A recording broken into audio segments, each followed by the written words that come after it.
मुद्रांक विभाग भरती 2026 तर याच्याबद्दल सुधारित आकृती मंजुरी झालेली आहे। किती पदे ही भरली जाणार आहेत, किती जागा भरल्या जाणार आहेत?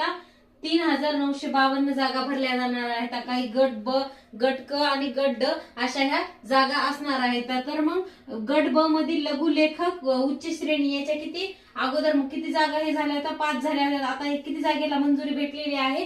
25 जागेला मंजुरी भेटलेली आहे। याच्यामध्ये हे सगळ्यात जे चांगले पद आहेत त्याचीच आपण बघणार आहोत। दुय्यम निबंधक श्रेणी मुद्रांक निरीक्षण याच्या किती जागा अगोदर भरलेल्या होत्या? 80 भरलेल्या होत्या आणि आता कितीची मंजूर झालेली सुधारित आकृती बंधनुसार 474 जागा ह्या। आणि कनिष्ठ लिपिक गट क ची जागा ह्या किती जागा भरल्या जाणार आहेत? 1448 अशा ह्या जागा भरल्या जाणार आहेत। सर्वात मोठी भरती ही होणार आहे मुद्रांक विभागामध्ये आणि याच्यावर आपल्याला डिटेल व्हिडिओ हा नक्कीच अपडेट ही येऊन जाईल। तर या नक्कीच या पेजला फॉलो करा।